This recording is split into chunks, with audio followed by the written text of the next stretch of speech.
प्रिय विद्यार्थियों, इससे पूर्व के वीडियो में हम सांख्यिकी के परिचय के बारे में और सांख्यिकी के विकास के बारे में अध्ययन कर चुके हैं। आज हम सांख्यिकी के कार्यों का अध्ययन करेंगे, लेकिन उससे पूर्व मैं आप लोगों को कुछ बता देना चाहता हूँ। उस दिन भी मैंने बताया था और ये कई बार 2 नंबर का सवाल पूछा जा सकता है कि सांख्यिकी का जन्मदाता किसे कहा जाता है। तो जो स्टैटिस्टिक शब्द है, इसका जो सर्वप्रथम प्रयोग है वो 1749 ईस्वी में गॉटफ्राइड एकेनवाल ने किया था। इसीलिए इन्हें सांख्यिकी का जन्मदाता कहा जाता है। इससे पूर्व भी इंग्लैंड के महाकवि हुए विलियम शेक्सपियर, सिम्बेलाइन आदि ने भी स्टैटिक शब्द का प्रयोग किया था, लेकिन 1749 में एकेनवाल ने जब इस शब्द का प्रयोग किया तो इससे उन्होंने जो है सांख्यिकी का प्रयोग एक ऐसे व्यक्ति के लिए किया था जो राज्य के शासन कार्य में निपुण हो, इसलिए इन्हें सांख्यिकी का जन्मदाता कहा जाता है। उसके पश्चात जो है 19वीं शताब्दी में सांख्यिकी की जो आधुनिक नींव है वो डालने का श्रेय है बेल्जियम के प्रसिद्ध गणितज्ञ क्यूटले को। हालांकि इसके बाद में कई सारे जो अर्थशास्त्री हैं, गाल्टन है, कॉल पियर्सन है आदि वैज्ञानिकों ने महत्वपूर्ण सांख्यिकीय रीतियों का प्रयोग किया था, लेकिन 19वीं शताब्दी में इसका जो सबसे ज़्यादा प्रयोग या आधुनिक सांख्यिकी जिसे हम देखते हैं उसका श्रेय बेल्जियम के प्रसिद्ध गणितज्ञ क्यूटले को ही जाता है। 20वीं शताब्दी में आते आते सांख्यिकी का बहुत अधिक विकास हुआ है और वर्तमान युग में मानव ज्ञान की जितनी भी शाखाएं हैं उनमें इस विज्ञान का यानी सांख्यिकी का प्रयोग अनिवार्य रूप से किया जाता है। सभी क्षेत्रों में कंप्यूटरों का जो प्रयोग है वो बढ़ गया है। इसके बढ़ने से व्यापक संख्यात्मक तथ्यों तथा उन्नत व जटिल सांख्यिकीय प्रविधियों का प्रयोग निरंतर बढ़ता जा रहा है। 21वीं शताब्दी में इसमें और भी अधिक विस्तार हो रहा है। तो जो सांख्यिकी है वो किस कारण से बढ़ रही है या किस कारण से इसका विस्तार हो रहा है, उसके 2 प्रमुख कारण हैं। पहला तो है सांख्यिकी की बढ़ती मांग। जैसे आजकल व्यापार है, उद्योग है या वाणिज्य है से संबंधित अनेक जो जटिल समस्याएं हैं उनका जो विवेचन और समाधान है उसके लिए आवश्यक समंकों की यानी डाटा की मांग बढ़ती जा रही है। आधुनिक राज्य की बढ़ती हुई कल्याणकारी योजनाओं के लिए हमें यथेष्ट समंक यानी डाटा का उपलब्ध होना अत्यंत ही आवश्यक होता है। कोई योजना कितनी सफल हो रही है, असफल हो रही है, इसके लिए हमें समंक चाहिए होते हैं, डाटा चाहिए होते हैं। तो वैज्ञानिक अनुसंधान कार्य में भी सांख्यिकीय रीतियों का प्रयोग लगातार बढ़ता जा रहा है। इस प्रकार से अनेक दिशाओं में सांख्यिकी की बढ़ती मांग से उसकी निरंतर प्रगति को काफ़ी प्रोत्साहन मिल रहा है। फिर दूसरा कारण है कि समंकों की घटती हुई लागतें।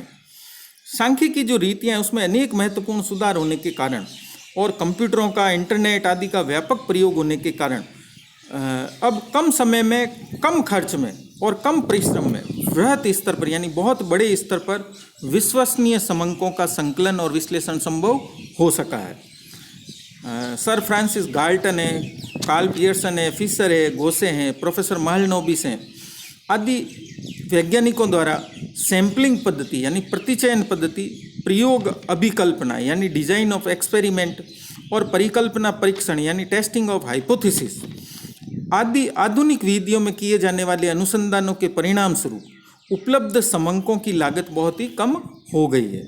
इसके अतिरिक्त अभिकलितकंत्रीकरण यानी कंप्यूटराइजेशन, विद्युत समंक ग्रहस्थन, इलेक्ट्रॉनिक डाटा प्रोसेसिंग आदि की सहायता से भी समंकों के विश्लेषण में समय और धन की बहुत ही बचत होती है। और आजकल हम देखते हैं कि आजकल सारा खेल आंकड़ों का है। आप टीवी पे देखेंगे जो भी वाद विवाद हो रहा है या जिस प्रकार की डिबेट चल रही है उन सब में आंकड़ों का प्रयोग होता है। सरकार अपनी विभिन्न योजनाओं के लिए आंकड़ों का प्रयोग करती है। हमने इतने लाभार्थियों को लाभ पहुँचाया है, विभिन्न प्रकार की योजनाओं में इतने लोगों को रोजगार प्राप्त हुआ है। तो डाटा आजकल आसानी से उपलब्ध है, इसलिए सांख्यिकी का प्रयोग भी बढ़ता जा रहा है। नेक्स्ट अब हम चलते हैं सांख्यिकी के कार्य।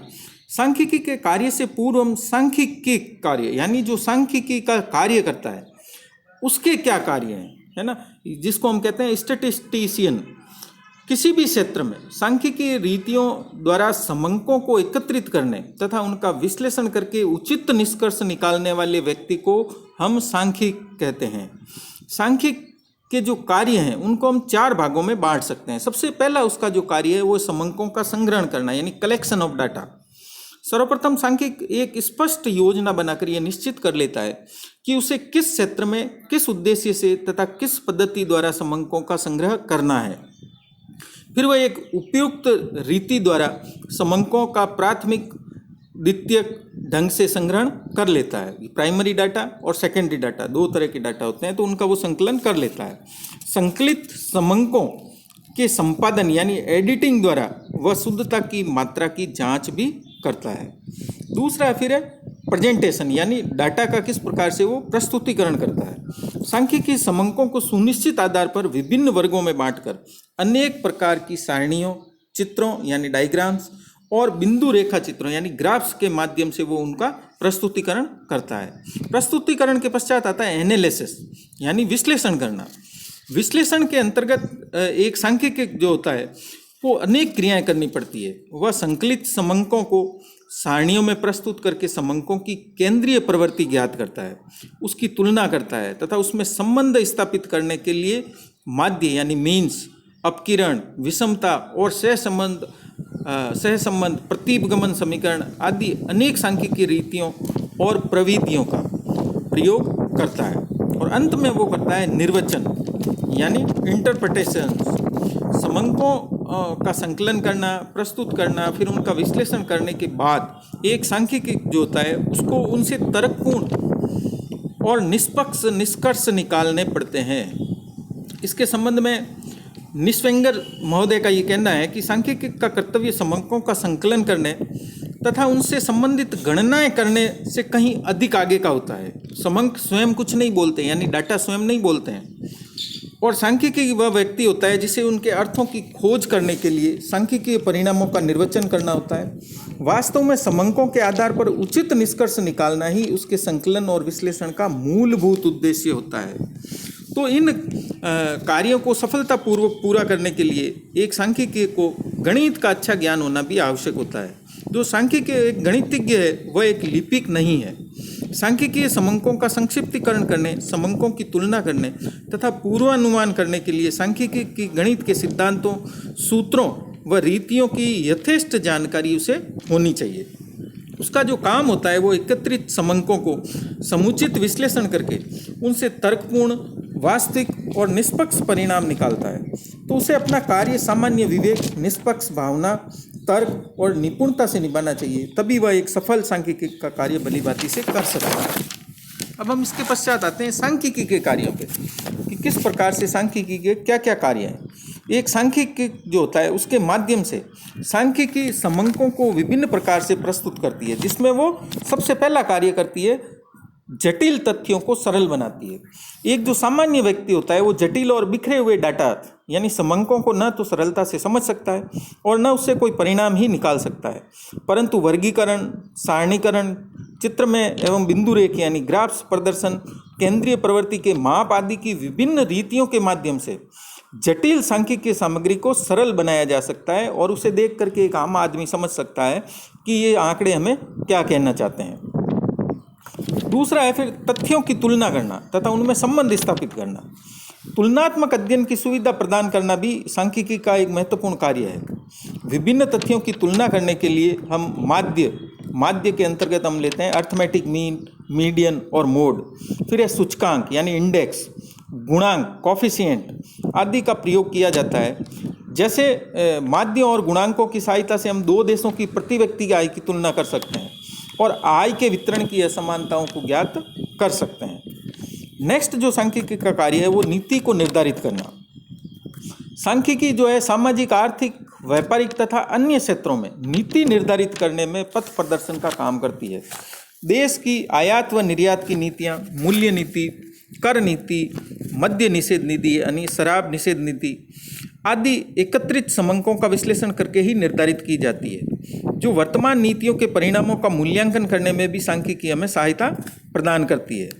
जैसे संख्यात्मक विश्लेषण द्वारा ही ठीक प्रकार से इस बात का हमें पता चल सकता है कि भारत सरकार की आर्थिक उदारीकरण और निजीकरण की नीति कहाँ तक सफल हुई है या महानरेगा जो है वो कहाँ तक सफल हुआ है। नेक्स्ट है फिर व्यक्तिगत ज्ञान व अनुभव में वृद्धि करना। डॉक्टर बाउले ने एक जगह लिखा है कि सांख्यिकी का उचित कार्य वास्तव में व्यक्तिगत अनुभव में वृद्धि करना है। सांख्यिकी के अध्ययन से व्यक्तिगत विचारों में स्पष्टता और निश्चयात्मकता मिलती है, समंकों का विश्लेषण और उनका निर्वचन करने में तर्क शक्ति बढ़ती है और प्रत्येक समस्या के प्रति उचित दृष्टिकोण विकसित होता है। तो सांख्यिकी विधियों के उचित प्रयोग के बिना मानव ज्ञान अपूर्ण और अपर्याप्त ही बना रहता है। व्यवहारिक सांख्यिकी के क्षेत्र में जो अनुसंधान करता होता है, जो रिसर्चर होता है, उसके लिए संबंधित विषय जैसे अर्थशास्त्र है, व्यावसायिक प्रशासन है या समाजशास्त्र है आदि की भी उसे पूरी जानकारी होनी आवश्यक होती है। सांख्यिकीय सर्वेक्षणों से सांख्यिकी जो है वो विभिन्न प्रकार के अनुभव प्राप्त करता है। जैसे किसी उद्योग में काम करने वाले मजदूरों की आर्थिक व सामाजिक स्थिति की सांख्यिकीय जांच करने के लिए सांख्यिकी को कुछ प्रारंभिक ज्ञान की आवश्यकता पड़ेगी। उसे विभिन्न प्रकार के व्यक्तियों से मिलकर सूचना एकत्रित करनी होगी, यानी समंक इकट्ठा करने होंगे तथा अनेक समस्याओं व कठिनाइयों का सामना करना पड़ेगा। तो उसे समय समय पर अपनी बुद्धि का प्रयोग करना होगा और बुद्धिमत्तापूर्ण निर्णय करने होंगे। नेक्स्ट है फिर सांख्यिकी का कार्य के अनुमान लगाना। सांख्यिकी विभिन्न रीतियों द्वारा केवल वर्तमान तथ्यों का ही विश्लेषण नहीं करती है, वरन उनके आधार पर वह भविष्य का अनुमान लगाने में भी सहायक होती है। यह कार्य हम आंतरगणन, बाहरी गणन, प्रतीपगमन तथा पूर्वानुमान आदि की क्रियाओं द्वारा करते हैं। तो आर्थिक विकास की योजनाएं जो है भावी अनुमानों के आधार पर ही बनाई जाती है। सांख्यिकीय अनुमान कोरे आकस्मिक अनुमानों से कहीं अधिक यथार्थ होते हैं, क्योंकि जब हम देखते हैं कि महानरेगा वर्तमान में कितनी अधिक प्रभावी हुई है, तो उसके आंकड़ों के आधार पर सांख्यिकी रीतियों के माध्यम से हम अध्ययन करके भविष्य की योजनाएं उससे भी अधिक सुदृढ़ बना सकते हैं। नेक्स्ट है फिर वैज्ञानिक नियमों की जांच करना और उनके सत्यता का पता लगाना भी सांख्यिकी का कार्य है। सभी विज्ञानों में निगमन यानी डिडक्टिव द्वारा प्रस्तुत पुराने नियमों के परीक्षण और नए नियमों के निर्माण में सांख्यिकी जो विधियां हैं उनका वो है उपयोगी सिद्ध होती है। इस कार्य के लिए अर्थशास्त्र, समाजशास्त्र, जीव विज्ञान, अंतरिक्ष विज्ञान आदि अनेक विज्ञान सांख्यिकी के आभारी हैं। समंकों के यानी डाटा के आधार पर ही माल्थस ने जनसंख्या का सिद्धांत दिया था। द्रव्य के परिमाण सिद्धांत जो फिशर ने दिया था आदि में अनेक आवश्यक संशोधन किए गए थे। यह कहना वास्तव में अनुचित नहीं होगा कि सांख्यिकी विधियों के प्रयोग द्वारा ही विज्ञान का विकास संभव हुआ है। नेक्स्ट है फिर कि समस्या की वास्तविकता की जानकारी पता लगाना या विस्तार का आभास करना। तो सांख्यिकी की सहायता से किसी घटना के विस्तार या किसी समस्या के वास्तविक महत्व का हमें ठीक ठीक आभास हो जाता है। समंकों के रूप में दिए गए विश्लेषण अधिक स्पष्ट और प्रभावशाली होते हैं, उनसे अनेक तथ्यों का पता चल जाता है। उदाहरण के लिए यदि हम ये कहें कि 1981 और 1991 के बीच की अवधि में भारत की जनसंख्या तेज गति से बढ़ी है, तो इससे समस्या की गंभीरता का सही पता हमें नहीं चलेगा। परंतु यदि हम ये कहें कि 1981 में भारत की जनसंख्या 68.33 करोड़ थी, जो 1991 में बढ़कर 84.63 करोड़ हो गई, तो हमें समस्या के आकार का पता चलने लगेगा या आभास होने लगेगा कि वास्तव में जो हमारी जनसंख्या है वो कितनी बढ़ गई है, 68 से लेकर के 84 करोड़ हो गई है, यानी कि लगभग 16 करोड़ जनसंख्या बढ़ी है। और इसके अलावा अगर हम ये कहें कि 1981 और 1991 के बीच भारतीय जनसंख्या औसत रूप से 163 लाख व्यक्ति प्रति वर्ष या लगभग 44,660 व्यक्ति प्रतिदिन या 1861 व्यक्ति प्रति घंटा 31 व्यक्ति प्रति मिनट की दर से बढ़ी है 1981 से 91 के बीच में, तो हमें समस्या के आकार और उसके गंभीर रूप को और अधिक स्पष्ट रूप से जानने में आसानी हो जाएगी। तो इस प्रकार से आज हमने सांख्यिकी एवं सांख्यिकी के विभिन्न कार्यों का अध्ययन किया है। इससे अगले वीडियो में हम सांख्यिकी के महत्व पर प्रकाश डालेंगे।